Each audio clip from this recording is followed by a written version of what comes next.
আসসালামু আলাইকুম ওরহমতুল্লাহি ওয়াবারাকাতুহু। বিসমিল্লাহ আলহামদুলিল্লাহ ওয়াসসালাতু ওয়াসসালামু আলা রাসূলিল্লাহি ওয়া বা'দ। ফাকাদ ক্বালাল্লাহু সুবহানাহু ওয়া তাআলা ফি কালামিহিল মাজিদ ওয়া ফুরকানিল হামিদ। আউযু বিল্লাহি মিনাশ শাইতানির রাজীম। বিসমিল্লাহির রহমানির রহিম।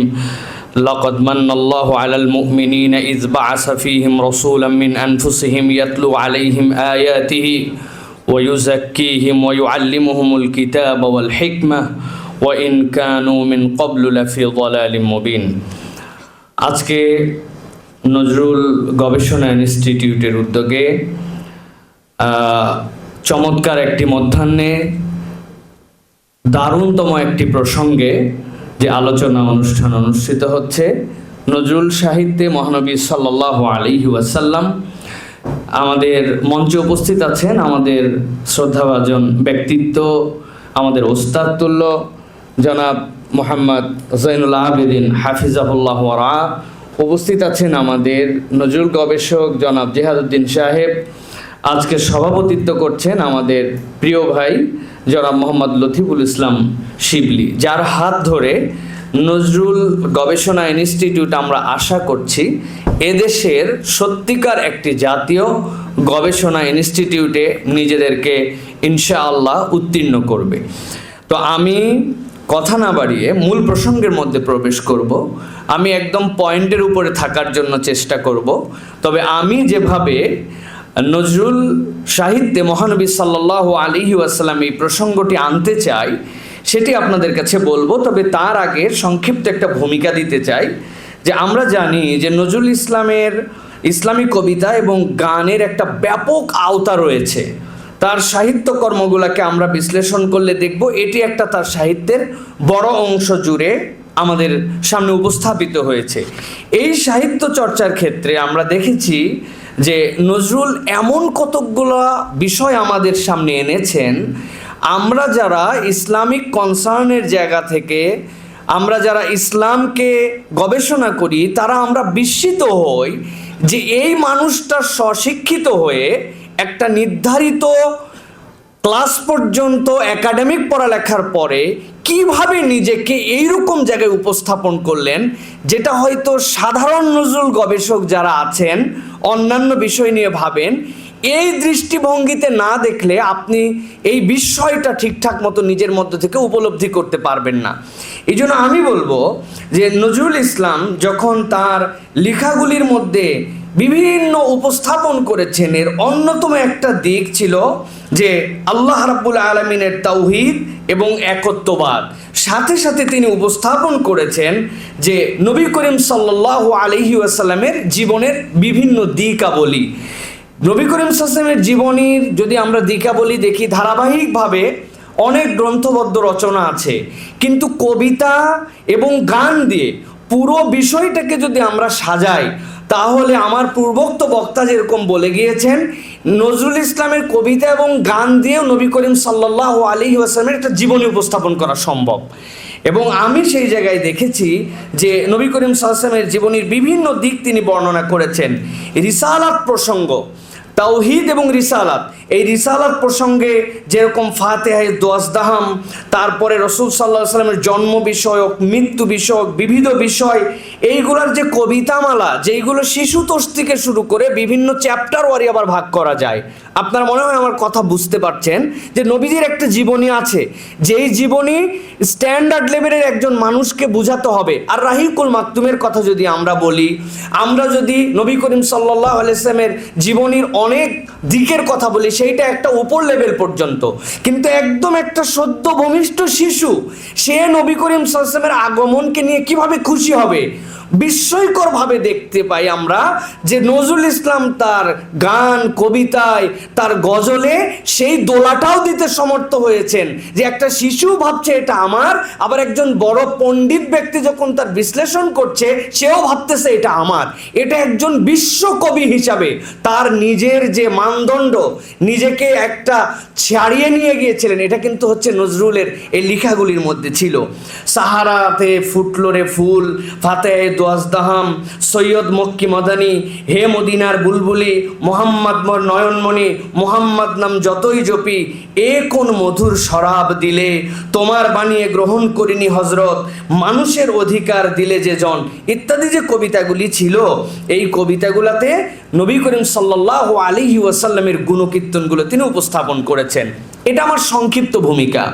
এবার আমি মূল প্রসঙ্গের মধ্যে ঢুকবো, তবে তার আগে আমি যে আয়াতে কারিমাটি তেলাওয়াত করেছি সূরা আলে ইমরানের 164, আমি আমার সম্মানিত বিভিন্ন ধরনের অডিয়েন্স আমাদের এখানে আছেন, তাদেরকে বলবো, আল্লাহ রাব্বুল আমিন এখানে মূলত মানুষদেরকে বলছেন, লাকাদ মান্নাল্লাহু আলাল মুমিনিনা ইয বাআসা ফীহিম রাসূলাম মিন আনফুসিহিম।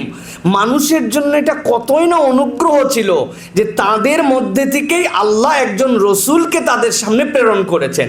তিনি আসমান থেকেও নেমে আসেন নাই, অপরিচিত কোনো জনগোষ্ঠীরও না, তাদের মধ্যে থেকেই তিনি এসেছেন। কিন্তু তিনি এক্সেপশনাল ছিলেন। কি কি বিষয়ে? তার এক্সেপশনালিটি ছিল মূলত 4টা বিষয়ে। 1 নম্বর, ইয়াতলু আলাইহিম আয়াতিহি, তিনি তোমাদের মধ্যে থেকেই, কিন্তু তিনি তোমাদের মতন মানুষ নন, তার প্রতি ওহী আসে, তিনি তোমাদের কাছে তার আয়াত তিলাওয়াত করেন। আর কি করেন? ওই ইউজাক্কিহিম, তাদের অন্তরাত্মাকে পবিত্র করে দেন।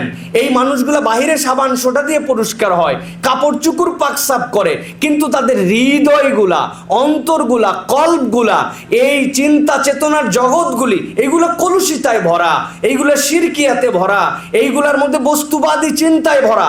ওই ইউজাক্কিহিম, তোমাদের মধ্য থেকে আসে কতই না দয়া আল্লাহর যে তিনি তোমাদেরকে পরিষ্কার করেছেন। ইউজাক্কিহিম, তাদেরকে তাজকিয়া করেছেন। আর কি করেন? ওয়া ইউআল্লিমুহুমুল কিতাব ওয়াল হিকমা, আর তিনি তোমাদেরকে কিতাব শিক্ষা দিয়েছেন, আর জ্ঞান ও বিজ্ঞানের শাখা তোমাদের সামনে উপস্থাপন করেছেন। তিনিই তোমাদের রাসূল, তিনি তোমাদের মধ্যে থেকে এসেছিলেন, কিন্তু এই গুণাগুণের কারণে তিনি আর সাধারণ মানুষ নন, তিনি অসাধারণ পৃথিবীর শ্রেষ্ঠ মানুষে রূপান্তর হয়েছেন। ওয়া ইন কানু মিন ক্বাবলু লাফি যালালিম মুবিন, আল্লাহ বলছেন আগে তো তোমরা ছিলে পথহারা, পথভ্রষ্ট। আমি এই আয়াতে কারিমার আলোকে রাসূল সাল্লাল্লাহু আলাইহি ওয়াসাল্লামের জীবনের সময় সাপেক্ষ, আমি সময়ের দিকে খেয়াল রেখে কথা বলার চেষ্টা করব, ভারী করব না।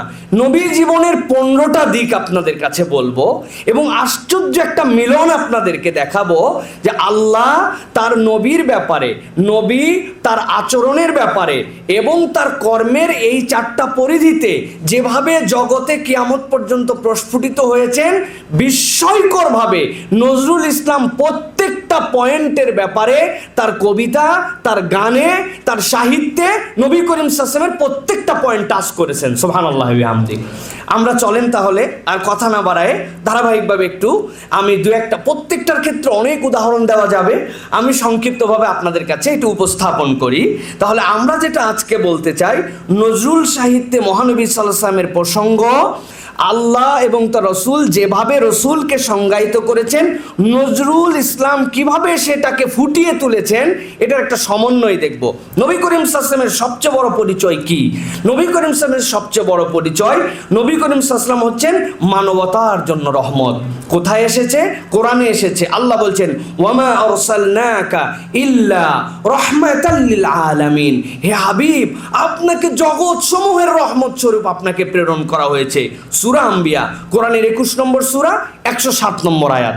এবার চলেন আমাদের বিশ্বকবি, আমাদের জাতীয় কবি নজরুল ইসলাম কি বলছেন।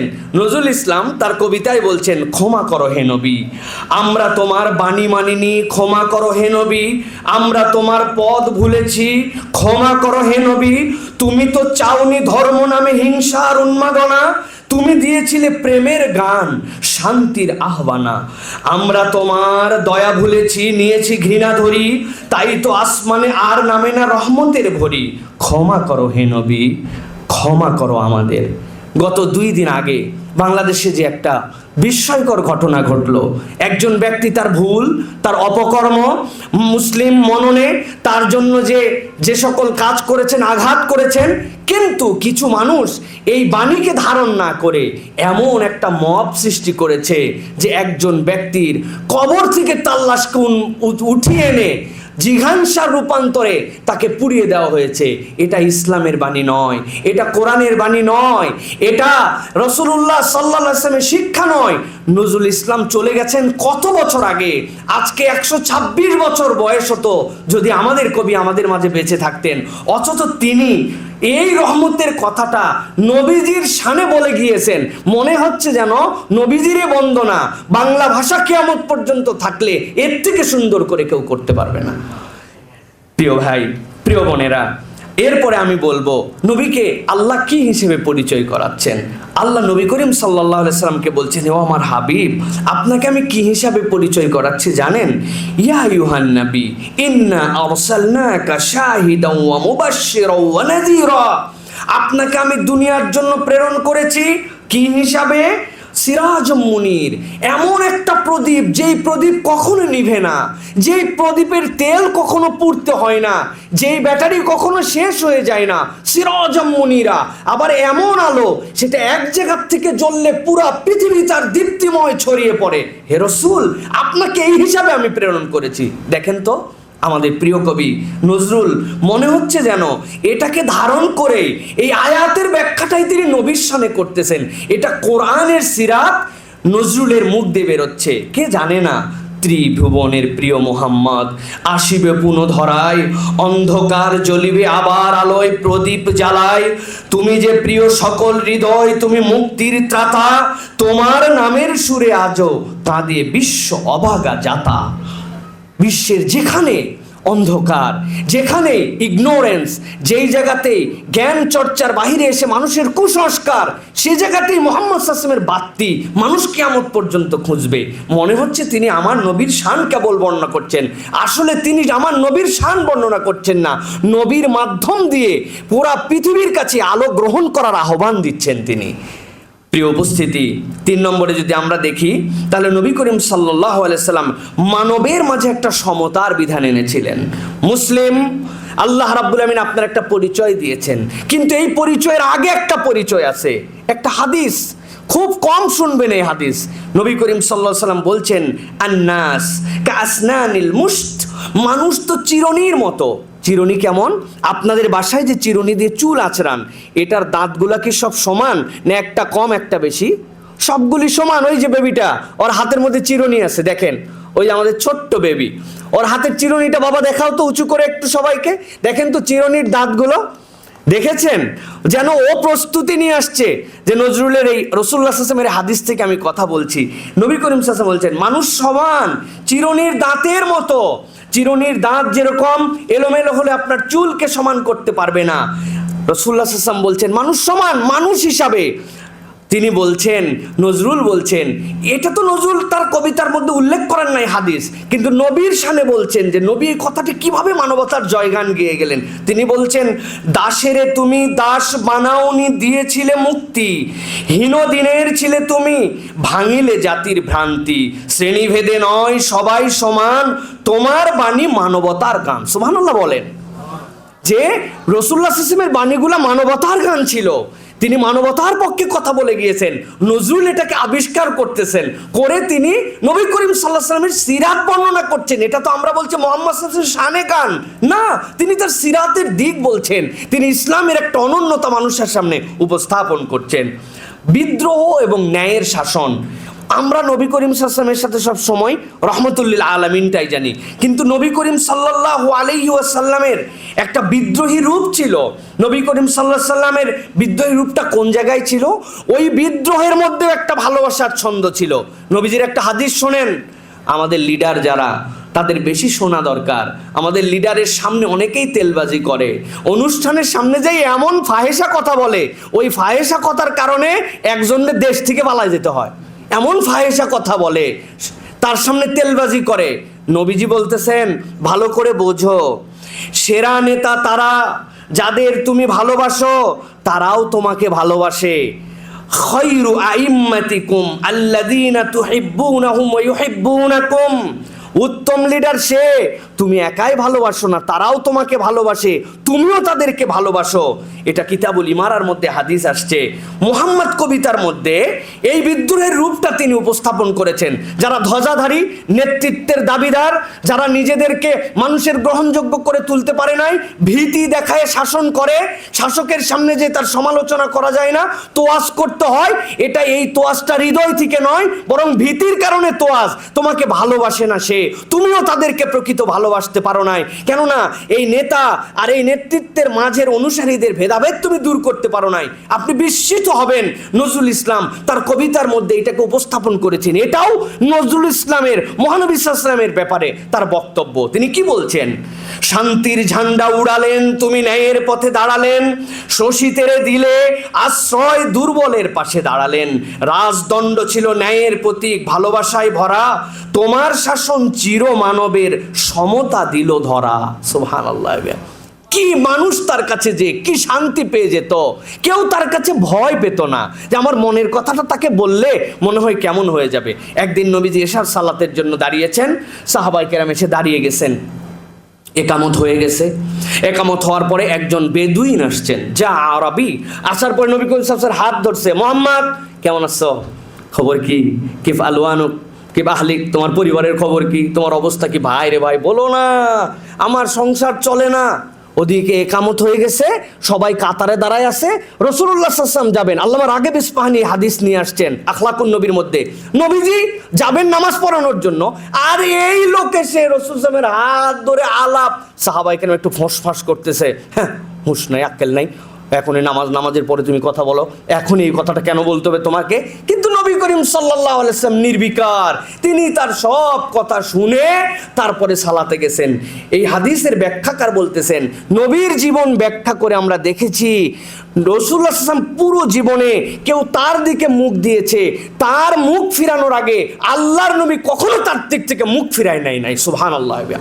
এটা ছিল রাসূলুল্লাহ সাল্লাল্লাহু আলাইহি ওয়াসাল্লাম। নজরুল ইসলাম সেটাই বলছেন, তোমার শাসন চিরমানবের সমতা দিল ধরা। এমন শাসন করেছো, মুসলিম বিচার নিয়ে আসছে, সাথে ইহুদি তার প্রতিপক্ষ। মুসলিম চিন্তাই করছে, হ্যাঁ নবীর কাছে যাচ্ছি আমি, আমার বিচার কেমনে হয়। নবী করিম সাল্লাল্লাহু আলাইহি ওয়াসাল্লাম ইহুদির পক্ষে রায় দিয়ে দিছেন যে তুমি মানুষ, তুমি বিচার প্রার্থী হয়েছো, তোমার পরিচয় আমার কাছে নাই, জাস্টিস করা আমার দায়িত্ব। এই কবিতার মধ্যে নবীর এই শানগুলি তুলে ধরেছে। নবী করিম সাল্লাল্লাহু আলাইহি ওয়াসাল্লামের দাওয়াতি মিশনটা কি ছিল? নবী করিম সাল্লাল্লাহু আলাইহি ওয়াসাল্লামের দাওয়াতি মিশনের ব্যাপারে সূরা আহজাব 33 নম্বর সূরার 35 নম্বর আয়াত আল্লাহ বলেছেন, ইয়া আইয়ুহান নবী ইন্না আরসালনাকা শাহিদাও ওয়া মুবাশশিরাও ওয়া নাযীরা। আল্লাহ রাব্বুল আলামিনের এই কথাগুলি যেন নজরুল ইসলাম তার কবিতার মধ্যে দিয়েছেন আমাদের কাছে। আমি আমার ভাষায় জানাতে চাই, তুমি এলে আহ্বান নিয়ে সত্য পথের দিশা, মিথ্যার আধার মুছে দিলে আনলে মুক্তি আলিশা। তুমি যে দাওয়াতি প্রদীপ, উজ্জ্বলতার গান, তোমার নামে জাগে অন্তর নব আহ্বান। এই যে চমৎকার করে কথা নবীর দাওয়াতি মিশনের দিক তিনি তুলে ধরেছেন, দাসত্ব থেকে মুক্তি, আগের দাস প্রথা, যেটার ব্যাপারে তিরমিজির হাদিসের মধ্যে আসছে 1547 নম্বর হাদিস। নবী করিম সাল্লাল্লাহু আলাইহি ওয়াসাল্লাম বলছেন, মান আ'তাকা রাকাবাতাম মুমিনাতান কানাত ফিদাহু মিনান নার। কেউ যদি একজন মানুষকে দাসত্বের শৃঙ্খল থেকে মুক্ত করে দিতে পারে, তাহলে আল্লাহ তাকে জাহান্নাম থেকে মুক্ত করে দিবেন। আজকে আমরা বুঝবো না আধুনিক দাসত্বের অবস্থা কি চলতেছে পৃথিবীতে, কিন্তু নজরুল ইসলাম বলছেন নবীর শানে, শৃঙ্খল ভাঙিলে তুমি আনিলে স্বাধীনতা, দাসের বুকের ক্রন্দন থামলো মিলল সমতা, তোমার আহ্বানে উঠে দাঁড়ালো দাসে দাসে, মানবতার মশাল জ্বাললো বিশ্ব মাঝে। এটা কি নবীর শান নয়? আপনি চিন্তা করছেন? প্রত্যেকটা হাদিস রবিকে রিলেট করে তার জীবনকে নজরুল ইসলাম উপস্থাপন করেছেন। এই জন্যই বললাম, এই বিষয়ে যারা একটু পড়ালেখা করেছে, সবাই তো এই বিষয়ে পড়ে নাই, এই হাদিসের সাথে এই কবিতা যখন মিলে, আপনি বিশ্বাস করবেন না, আমার প্রশ্ন আরও একবার দাঁড়ায় গেছে যে কেমনে নজরুল এটা করলেন, কেমনে? আমার আগের আলোচক যেরকম বলেছেন, ইলহাম ছিল, তার প্রতি অবশ্যই রিভিল ছিল আল্লাহর পক্ষ থেকে। তাছাড়া এই ভাষা, এই চমৎকারিত্ব কিভাবে সম্ভব ছিল? এই মানুষটাকে পোছে না বাঙালি, এই মানুষটাকে চেনে না। নজরুল ইনস্টিটিউট মাছির ভাগার, মশার জ্বালা এখানে ঢুকা যেত না, এত অপাঙ্ক্তেয় করে রাখছে। কারণ কি? কারণ জানে এই ব্যক্তির ব্যক্তিত্বের প্রকাশ হলে বাকি যারা ব্যক্তিত্বের জয়গান দিয়ে উপরে উঠানোর জন্য চেষ্টা করা হচ্ছে, ওই জয়গান আর টিকবে না। এটা তাদের শ্রেণী বৈষম্য। প্রিয় ভাইয়েরা, বিদ্রোহী সুর, নবী, আমরা নজরুলকে বিদ্রোহের সুর বলি, তাই না? দেখেন তো বিদ্রোহী সুর দিয়ে কিভাবে রাসূলুল্লাহ সাল্লাল্লাহু আলাইহি ওয়াসাল্লামকে তিনি বর্ণনা করেছেন। আমি হাদিসগুলোকে বিদ্রোহী সুরের আলোকে আমি একটু চিন্তা করেছি। এখানে দেখেছি 4টা দিক ছিল নবী করিম সাল্লাল্লাহু আলাইহি ওয়াসাল্লাম বিদ্রোহ করেছিলেন। তার মধ্যে এর একটা ছিল ছোট্ট ছোট্ট শিশু, বিনা অপরাধে যাদেরকে মেরে ফেলা হতো। ওয়াইজাল মাউউদাতু সুইলাত বিআইয়ি যামবিন কুতিলাত। একজন সাহাবী এসে বলছেন, ইয়া রাসূলুল্লাহ, একটা দুইটা নয়, 100টা কন্যা শিশু আমি হত্যা করেছি। শেষেরটাকে এমন ভাবে মেরেছি নবীর চোখ পানিতে ভিজে গেছে, সাহাবায়ে কেরাম ভিজে গেছে। তারপরে জিজ্ঞাসা করছে, আমার কি তাও ক্ষমা আছে? এটা একটা বিদ্রোহ ছিল নবীর। দ্বিতীয় বিদ্রোহ ছিল শিরকের বিরুদ্ধে বিদ্রোহ। কুল ইয়া আইয়ুহাল কাফিরুন লা আ'বুদু মা তা'বুদুন। রাস্তা ক্লিয়ার, তুমি তোমারটা করতে পারো, কিন্তু আমি এখান থেকে বিদ্রোহ করলাম, তোমার উপাস্যর সাথে আমার উপাস্যর কোনো মিল নাই। আমি বিদ্রোহ, নবীজির বিদ্রোহ। 3 নম্বরে সামাজিক প্রথার বিরুদ্ধে নবী করিম সাল্লাল্লাহু আলাইহি ওয়াসাল্লাম বিদ্রোহ করেছিলেন। কুল্লু রিবাম মিন রিবাল জাহিলিয়া মাউদু। তোমরা যে রিবার নামে, সুদের নামে বাপ দাদার 14 পুরুষ ধরে মানুষকে শৃঙ্খলা করছো, আমি এটা বাতিল করে দিলাম। জাহিলি কোনো রিবা নাই, বিদ্রোহ করলাম। তুমি মিলিয়ন টাকা পেতে পারো না, এটা জাহিলি যুগ, এটা আমি বিদ্রোহ করলাম। নবীজির বিদ্রোহ ছিল। নবী করিম সাল্লাল্লাহু আলাইহি ওয়াসাল্লাম এরপর আরেকটা বিদ্রোহ করেছিলেন। কি বিদ্রোহ করেছিলেন? আফদালুল জিহাদ কালিমাতুন হাক্কুন ইনদা সুলতানিল জাইদ। নবী করিম সাল্লাল্লাহু আলাইহি ওয়াসাল্লাম বলছেন, তোমার সবচেয়ে বড় প্রচেষ্টা, জিহাদ, পাওয়ার ওই জায়গায় যখন কোনো একজন অন্যায় শাসকের সামনে সত্য কথা বলতে পারো, তেলবাজি না। নবী যে বিদ্রোহ করেছিলেন, আপনি নজরুলের কবিতার মধ্যে দেখেন একই বিদ্রোহ তিনি করেছেন, যে কারণে তাকে জেলে যেতে হয়েছে। তিনি তার পেটের কথা ভাবেন নাই, নিজের ব্যক্তিত্বের কথা ভাবেন নাই, দেশের কথা ভাবে বিদ্রোহ করেছিলেন। এবং এই কবিতাটাকে রিলেট করে তার বিদ্রোহে। আমি দুর্বার, আমি দুর্জয়, আমি মহাবিদ্রোহী রণক্লান্ত, আমি সৃষ্টির চির উন্মাদ, আমি ধ্বংসের শঙ্খ বাজাই, শিকল ভাঙি, অত্যাচার ভাঙি, অমানবের শাসন ভাঙি, মুহাম্মাদের সৈনিক আমি, অন্যায়ের বিপরীতে দাঁড়াই। আপনি বুঝেছেন কোথা থেকে এই স্পিডটা উনি পাইলেন? সুবহানাল্লাহ, মুহাম্মাদের সৈনিক আমি, আমার নবী ওই বিদ্রোহ দেখাইছেন, আমার পাওয়ারটা সেখান থেকে।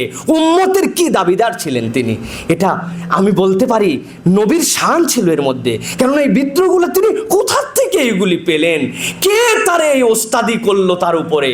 এটাই নজরুল, এটাই বিস্ময়কর এক ব্যক্তিত্বের বহিঃপ্রকাশ। তিনি আমাদের কেবল জাতীয় কবি নয়, তিনি বিশ্ব কবি। শুধু আমরা তাকে উপস্থাপন করতে পারি নাই, আল্লাহর কাছে লেখা আছে তার নামে। এটা প্রিয় ভাইরা, দরুদ এবং সালাম শিল্প আমরা জানি। ইন্নাল্লাহা ওয়া মালাইকাতুহু ইউসাল্লুনা আলান নবী। আল্লাহ বলতেছেন, আল্লাহ এবং তার ফেরেশতাদের পক্ষ থেকে নবীর প্রতি দরুদ এবং সালাম। ইয়া আইয়ুহাল্লাযীনা আমানু সাল্লু আলাইহি ওয়া সাল্লিমু তাসলিমা। কে জানে না এটা? হে মানব সকল, তোমরা সকলে নবীর প্রতি দরুদ এবং সালাম পেশ করো। কিন্তু এই সালামের ভাষাটা বাংলাতেও যে দেওয়া যায়, দরুদ পাঠ যে বাংলায় হতে পারে, এইটা আপনি কেমনে চিন্তা করবেন? নজরুল ছাড়া। নজরুল বলেছেন, সালাম জানাই তোমায় নবী, দরুদে ভরে মন, তোমার প্রেমে ডুবে থাকে চিরকাল আমার প্রাণ, তুমি না হলে আধার মেটে না, হৃদয় অশ্রু ঝরে, তোমার নামে জিকির করি রাত্রি দিনের ভরে। সুবহানাল্লাহ বিহামদি। এই যে চমৎকার ভাবে নজরুল ইসলাম উপস্থাপন করেছেন, আমি তো একটা দুইটা, এইটা বললে এইটার যে রিসোর্স আছে এগুলো শুনলে আমার হৃদয় আন্দোলিত করে তুলবে। প্রিয় ভাইয়েরা, সামাজিক সংস্কার, নবী করিম সাল্লাল্লাহু আলাইহি ওয়াসাল্লাম একজন সামাজিক সংস্কারক ছিলেন। আমি কিন্তু নজরুল সাহিত্যে মহানবী সাল্লাল্লাহু আলাইহি ওয়াসাল্লামকে রিলেট করার জন্য চেষ্টা করছি। সামাজিক সংস্কার, অন্ধকারের ভাঙা ঘরে তুমি জ্বালালে আলো, কুল জাল হক ও জাহাকাল বাতিল। অন্ধকারকে তিনি দূরে সরালেন, আলোকে নিয়ে আসলেন। অন্ধকার জাহেলি যুগ বলি। আচ্ছা, জাহেলি যুগ মানে কি? সেই সময় এরকম বাতি ছিল না, সেই সময় রাত্রেবেলা অন্ধকার হয়ে যেত, সেই সময় মানুষজন একদম ঘুটঘুটে আধারে ডুবে থাকতো, তাদের আলোর কোনো সোর্স ছিল না। এই জন্য না, জাহেলি যুগের 5টা কারণ ছিল। নারীর সম্মান দিত না, তারা শিশু সন্তানদেরকে হত্যা করত, শিরিক এবং মূর্তি পূজার মধ্যে তারা নিমজ্জিত ছিল। ওই মানুষগুলা ঠুনকো বিষয়ে বছরকে বছর যুদ্ধ করত। ওই মানুষগুলা তাদের সমাজের মধ্যে কোনো রকম শৃঙ্খলিত জীবন তারা পালন করত না। নবী করিম সাল্লাল্লাহু আলাইহি ওয়াসাল্লাম সবগুলিকে ভাঙলেন, যা আল হক ওয়া যাহাকাল বাতিল। কি চমৎকার করে আমাদের নজরুল বলছেন, অন্ধকারের ভাঙা ঘরে তুমি জ্বালালে আলো, বদলে দিলে মানব সমাজ, ন্যায়ের শাশ্বত কালো, শোষণ দমন মুছে দিয়ে আনলে মুক্তিবাণী, তোমার নামে জাগে বিশ্ব, ভাঙে অমানব টানি। নজরুলের কথা। শান্তির পথ প্রদর্শক রাসূল সাল্লাল্লাহু আলাইহি ওয়াসাল্লাম শান্তির পথ প্রদর্শক। তিনি শান্তির সর্বোচ্চ রূপটুকু দেখিয়ে গেছেন। কি বলেছেন? আপনার পরিচয় কি? আমি মুসলিম। আমি হচ্ছে মুসলমান। না, আপনার পরিচয়। নবী বলছেন, নো, ইউ নট বিকাম মুসলিম। কতক্ষণ পর্যন্ত? আল মুসলিমু মান সালিম আল মুসলিমুনা মিন লিসানিহি ওয়া ইয়াদিহি। তুমি তোমার ভাইকে কথা দিয়ে কষ্ট দাও, তুমি তোমার হাত দিয়ে কষ্ট দাও। সানসেটটা তুমি বেরিয়ে দিয়েছো বাড়ির, রাস্তার সামনে লাগিয়ে দিয়েছো তুমি পানি পড়ার জায়গাটুকু, ওই ভাইয়ের জমির মধ্যে তোমার চোখ, তোমার হাত তাকে কষ্ট দেয়, তোমার কথা দিয়ে তার পিছনে তুমি গীবত করো, তোমার কথা দিয়ে কটু কথা দিয়ে তার দিলের মধ্যে তুমি কষ্ট পৌঁছাও, তুমি এমন ভাষার ব্যবহার করো তোমার ভাই শুনলে সেটাতে কষ্ট পায়। আমি নবী বললাম তুমি মুসলমান হতে পারো নাই, তুমি কিসের মুসলমানের দাবিদার? দেখেন তো, নবীর এই বাণীকে ধারণ করে নজরুল কি বলছেন? শান্তির ডাক দিয়েছিলে শান্তির রাজপথে, হিংসার আগুন নেভালো তুমি প্রেমের শীতল ছোঁয়াতে, যার হাতে নেই রক্তের দাগ, জিহ্বায় শুধু মায়া, তুমি সেই শান্তির দূত, মানবতার ছায়া। বলেন, এই 4 লাইনে এর থেকে বড় ভাব দিয়ে কে প্রকাশ করতে পারবে? এই কবিতা মাস্টারদের থিসিস হতে পারে। শুধু এই 4 লাইন কবিতা থিসিস হয়ে যেতে পারে আমাদের জন্য। রহমতের বাণী কবিতায় তিনি বলছেন, তুমি এসেছিলে দুনিয়াতে দয়া হয়ে সকলের, ক্ষুধার্তের মুখে দিলে ভাত, দুঃখীর হৃদয় ভর, তোমার ছোঁয়ায় কাঁদে পৃথিবী, মুছে যায় অশ্রুধারা, তুমি ছাড়া এই ধরাধামে নেই যে দয়া সারা। রহমতুল্লাহ আলমিনের ব্যাখ্যা করেছেন 4 লাইনে মাত্র। প্রলয় এবং পুনর্গঠন, প্রলয় উল্লাস, আমি প্রলয়ের নাচন শিখা, ধ্বংসে আনি নবগরণ, তুমি নবী তুমি শিখিয়েছিলে ধ্বংস শেষে শান্তি ধন, অন্যায় ভাঙি গড়ি সত্য সৃষ্টির নতুন গান, তোমার প্রেরণায় প্রলয় হয় দয়া, দয়া মহান। বুঝেছেন আপনি এটা কোন জায়গার কথা? যুদ্ধ হয় না, কিন্তু নবীজি যুদ্ধের ক্ষেত্রে 8টা রুলস দাঁড় করায় দিয়ে গেছেন। যুদ্ধ করতে গিয়েছো, সিনিয়র সিটিজেন, মারতে পারবে না, নারী গায়ে হাত তুলতে পারবে না, তোমার ধর্ম না হোক একজন ব্রাহ্মণ, একজন পাদ্রী, একজন রাব্বি, তার প্রতি তুমি আক্রমণ করতে পারবে না, গাছ কাটতে পারবে না, পশু কাটতে পারবে না, তোমার সাথে যুদ্ধ করে তোমাকে আঘাত করার পরে সে আবার মরে গেছে তার কোনো অঙ্গহানি করতে পারবে না, গাছ জ্বালাতে পারবে না, কোনো বসতিতে আগুন দিতে পারবে না। যে তোমার কাছে যুদ্ধ করতে আসতে বলে দিছে আমি আর যুদ্ধ করতে চাই না, তাকে নিরাপত্তা দিতে হবে। বুঝছেন? অন্যায় ভাঙি গড়ি সত্য সৃষ্টির নতুন গান, তোমার প্রেরণায় প্রলয় হয় দয়া, দয়া মহান। নবীর চরিত্র ইচ্ছে সুন্দর করে কে বর্ণনা করবে? তিনি এই দিকগুলো উপস্থাপন করেছেন। মানব কেন্দ্রিক একটা দর্শন। আমি আর 2টা পয়েন্টের কথা বলবো, আপনার বিরক্ত হচ্ছেন না তো? জি, মানব কেন্দ্রিক দর্শন। হ্যাঁ, নবী করিম সাল্লাল্লাহু আলাইহি ওয়াসাল্লাম একটা দর্শন দিয়েছেন। ইহুদির লাশ যাচ্ছিল, জানেন না? নবী করিম সাল্লাল্লাহু আলাইহি ওয়াসাল্লাম দাঁড়িয়ে গেলেন। মানুষ জিজ্ঞাসা করল, ইয়া রাসূলুল্লাহ, এটা তো ইহুদির লাশ। ইহুদি সে মানুষ না? কোত্থেকে এটা আসলো? হাদিস থেকে এটা এসেছে। ইয়া আইয়ুহান নাস ইন্না রাব্বাকুম ওয়াহিদা ওয়া ইন্না আবাউকুম ওয়াহিদ কুল্লুকুম লিআদম ওয়া আদামু মিন তুরাব। নবী বলছেন, ও মানব সকল, তোমাদের রব এক আর তোমাদের বাপও এক, আর তোমাদের বাপ আদম, সে মাটি থেকে, তোমরা সব মাটি থেকে। এরপরে ইন্না খালাকনাকুম মিন যাকারি ওয়া উনসা ওয়া জাআলনাকুম শুউবান ওয়া কাবাইলা লিতাআরাফু।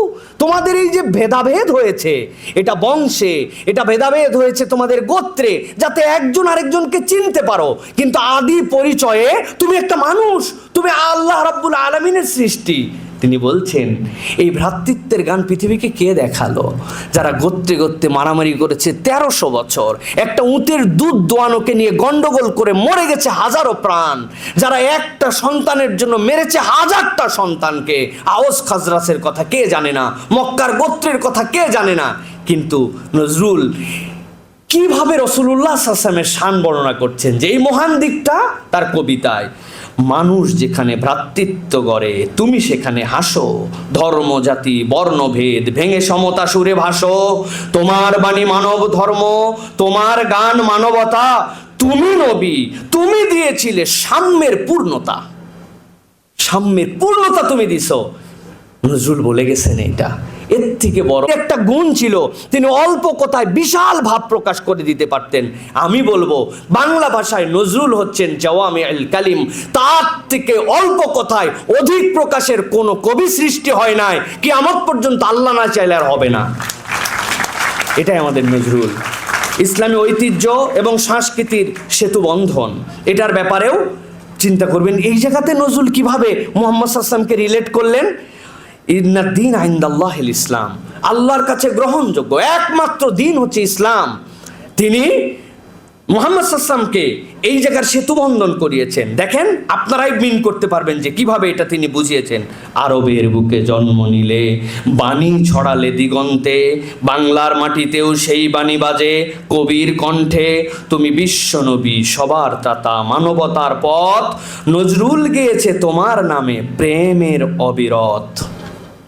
প্রেম অবিরত, নজরুল তোমার প্রেম অবিরত গেয়েছে। নজরুল এই কথা বলেছেন। সর্বশেষ যেটা দিয়ে বলেছি আমরা যে নবী জন্মের বছর, সেই জায়গায় বলবো নবীর জন্ম এবং মহিমা। এই নবীর জন্মতেই তার হৃদয়ের মধ্যে একটা আনন্দের উদ্বেলতা ছিল। নবচাঁদ উঠল মরু প্রান্তে, জন্ম নিলেন প্রিয়, আলোয় ভরে গেল দুনিয়া, মুছে গেল আধার ত্রিয়, ত্রিভুবনের প্রিয় নবী মুহাম্মদ নাম জাগে, তোমার জন্মে মুক্তি এলো, শান্তি ফুটলো ভাগ্যে। নজরুল এই গান গেয়েছেন। সর্বশেষ যে কথা বলে শেষ করব, নজরুলের অনেক কথা আছে নজরুল ইসলামকে নিয়ে, যে নজরুল আসলে মুসলিম দাবিদার ছিলেন কিনা, তার আত্মপরিচয় কি ছিল। একটা মানুষ যখন তার শেষ স্টেটমেন্ট দিয়ে যায়, সেই জায়গায় তার আত্মপরিচয়ের সবচেয়ে বড় ডিক্লারেশন থাকে। নজরুল তার আত্মপরিচয়ের পরিচয় উপস্থাপন করেছেন দৈনিক নবযুগ 1941-এ। তিনি একদম ক্লিয়ার কাট স্টেটমেন্ট দিয়েছেন এবং বিনয় উপস্থাপন করেছেন। কি বিনয়? আমার কবিতা আমার শক্তি নয়, আল্লাহর দেওয়া শক্তি, আমি উপলক্ষ মাত্র।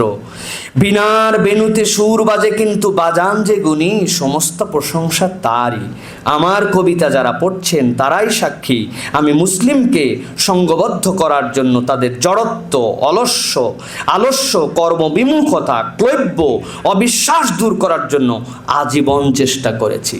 নজরুল ইসলাম ছিলেন একটা বিশ্ব দোকান। আমি বলবো ওই দোকানে অনেকগুলি পণ্য ছিল, কিন্তু ওই লোকটা কি বিশ্বাস করতেন ওই পণ্যগুলো সব তাকে সেই রকম ভাবে জাস্টিফাই করে না। ঠিক নজরুলের আত্মপরিচয় ছিল, তিনি আল্লাহ প্রেমী মানুষ, তিনি মুহাম্মদ সাল্লাল্লাহু আলাইহি ওয়াসাল্লামের উম্মত, এবং এই দেশ বাঙালি জাতির জন্য তার অবদান কিয়ামত পর্যন্ত বর্ণনা করে আমরা শেষ করতে পারবো না। যদি আমরা চিনতে পারি তাকে, তাহলে আমরা চিনে নিব আমাদেরকে। আর এই মানুষকে যদি আমরা বিস্তৃত হই, তাহলে আমরা আত্মবিস্তৃত জাতিতে পরিণত হব। আল্লাহ আমাদেরকে বোঝার তৌফিক দেন। হাযা মা ইনদি ওয়াল ইলমু ইনদাল্লাহ।